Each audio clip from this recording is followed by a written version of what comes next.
India స్టార్‌గా ఎదిగిన తర్వాత 'డార్లింగ్' ప్రభాస్ తెలుగు వార్తకి కాస్త దూరమయ్యాడనే భావన అభిమానుల్లో ఉంది. ఆ లోటును 'ది రాజా సాబ్'తో భర్తీ చేస్తాడని యంగ్ రెబెల్ స్టార్ ఫ్యాన్స్ ఆశించారు. సంక్రాంతికి పండుగ చేసుకుందామని భావించిన వారికి మొదట జర ఆశలు రేకెత్తించినా, ఆ తర్వాత వచ్చిన పాటలు హైప్‌ను నిలబెట్టలేకపోయాయి. అయితే ప్రీ రిలీజ్ ఈవెంట్‌లో వచ్చిన ట్రైలర్‌తో సినిమా మళ్ళీ రేస్‌లోకి వచ్చింది. మరి శుక్రవారం విడుదలైన 'ది రాజా సాబ్' ప్రేక్షకులను ఎంతవరకు మెప్పించిందో చూద్దాం. సినిమా ఆరంభమే పాటతో మొదలవుతుంది. ఇక్కడే ప్రభాస్‌ను ప్రెజెంట్ చేయడంలో దర్శకుడు తడబడ్డాడనే భావన కలుగుతుంది. ప్రభాస్ లుక్ తీవ్రంగా నిరాశపరుస్తుంది. సినిమా మొత్తం చూస్తుంటే ఇది హారర్ కామెడీయేనా? ఫాంటసీనా? అన్న క్లారిటీ లేక గందరగోళంగా సాగుతుంది. దర్శకుడిపై నమ్మకంతో ప్రభాస్ గుడ్డిగా ఫాలో అయ్యాడేమో అనిపిస్తుంది. ఫస్ట్ హాఫ్ రొటీన్ సన్నివేశాలతో సాగుతూ విసుగు తెప్పిస్తుంది. హీరో హీరోయిన్ల మధ్య ప్రేమ సన్నివేశాలకు సరైన లాజిక్ కనిపించదు. కొన్ని సన్నివేశాల్లో పాతకాలపు సినిమాలను గుర్తు తెస్తాయి. ₹1,00,00,000 ఉన్న హీరోయిన్ టీ స్టాల్ కు రావడం వంటి సన్నివేశాలు ఎబ్బెట్టుగా అనిపిస్తాయి. సెకండ్ హాఫ్ లో రాజ్ మహల్ ఎపిసోడ్ మొదలైన తర్వాత కొంత ఆసక్తి కలిగించిన దర్శకుడు చెప్పాలనుకున్న పాయింట్ స్పష్టంగా అర్థం కాదు.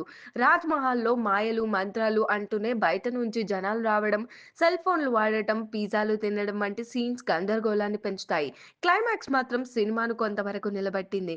People media factory graphics work second half కు కొంత ఊరటనిచ్చింది. నటన విషయానికి వస్తే ప్రభాస్, జరీనా వహాబ్, సంజయ్ దత్ చివరి అరగంటలో సినిమాను మోస్తారు. మాళవిక మోహన్ కు కొంత స్క్రీన్ టైం దక్కింది. నిధి అగర్వాల్ గ్లామర్ కే పరిమితమైంది. రిద్ది కుమార్ పాత్రకు పెద్ద ప్రాధాన్యమే లేదు. బోమాన్ ఇరానీ కొద్దిసేపు పర్వాలేదనిపించాడు. కామెడీ పేరుతో వచ్చిన సన్నివేశాలు పెద్దగా నవ్వించవు. టెక్నికల్ గా కెమెరా వర్క్ బావుంది కానీ తమన్ బ్యాక్గ్రౌండ్ స్కోర్ ఎక్కువ శబ్దంతో విసుగు తెప్పిస్తుంది. ఎడిటింగ్ లో స్పష్టమైన లోపాలు ఉన్నాయి. ఇంటర్వెల్ కార్డ్ సెకండ్ హాఫ్ మొదలైన తర్వాత కనిపించడం గందరగోళానికి నిదర్శనం. ద రాజా సాబ్ మొత్తం గజిబిజిగా సాగుతూ డార్లింగ్ వీరాభిమానులకు విసుగు తెప్పిస్తుంది. పాన్ ఇండియా స్టార్ ప్రభాస్ ను పెట్టుకొని సాధారణ హీరో సినిమాలు తెరకెక్కించినట్టు అనిపిస్తుంది.